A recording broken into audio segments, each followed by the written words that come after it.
I'm Kimberly Faye Greenberg, and this is TheaterNerds.com, and we are here with Alicia Albright, and it's raining outside, so we're doing this just for you. What if somebody wants to either, let's say, be a musical director or supervisor, or even potentially play in the pit of a Broadway orchestra? What would you recommend that they do? Get out. Just kidding. No. We have a lot of fans out there who obviously they want to be performers when they grow up. So I would love to hear some of your advice to them on how they can pursue Broadway. Final question, which I'm sure all of you watching want to know. What is some great advice for especially dancers who want to come in and pursue Broadway? To be a theater nerd, you can also comment on this video and she can see it from there. Yeah. Have a good one. See you next time. We love theater nerds. Hey, theater nerds. It's Kimberly Faye Greenberg, and we are here in the Vivian Beaumont Theater here at Lincoln Center Theater. It's totally amazing. And we are here with Tony-nominated lighting designer Ben Stanton. We are so excited that you're joining us today. You're going to give us the inside scoop on being a lighting designer. And Junk is currently playing in this theater, so it's so cool because you got to light that show as well.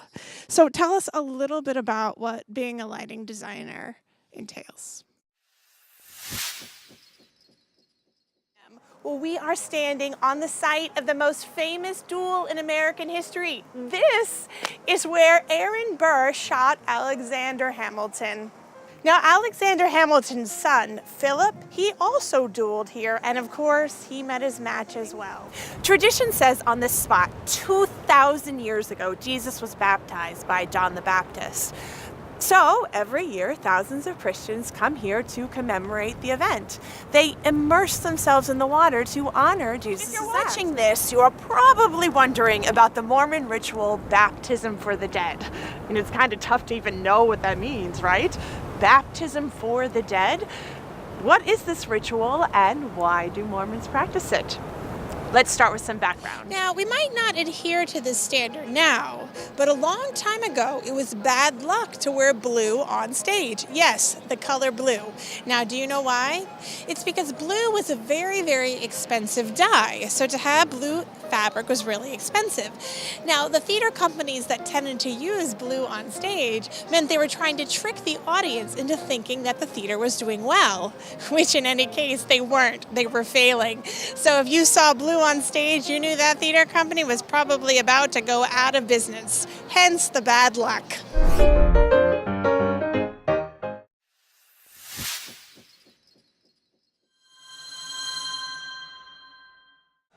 Hi everybody, I'm Kimberly Faye Greenberg, and we are here at the 5th Annual Broadway International Film Festival, moving forward as Big Dreams Silver Screens. And we are absolutely thrilled to have with us Fern Perlstein, who is our 2017 Women in Film honoree. Thank you for being here. Thank you for having me. I've heard previous discussions and read several articles that this is something, of course, because of the topic, that was really hard to gather funds, was really hard to find people to say, yes, I want to do this. Yeah. I'm so curious as what kept you moving forward through all these years rather than saying, forget it, I'm going to do something else. Now, in making the documentary with the star power that you had involved, I'm curious if you went into it sort of with the idea and the thematic through line in mind when you were asking them questions, or if you had the ability to just ask questions, see what happened, and then in the editing room as a director and as an editor, sort of piece it together to make the film that you wanted to make. From there, we just started a conversation naturally, and we were like, wait, this is great. Like, stop, pause. Like, we need to write this down because we're not really writers. I don't know. I mean, well, you are now. We are now. Yeah, we are now. And so it was really thought-provoking when I watched it earlier. And I'm curious because there's a lot of fight scenes in the film, and how all of you as actresses dealt with that. I went home and had a nice long bath afterwards. Well, thanks, Laura, for joining us today. Make sure to look up Laura, and make sure to also keep tabs on the Broadway Film Festival going forward as Big Dreams Silver Screens. Thank you, Kim. You're welcome.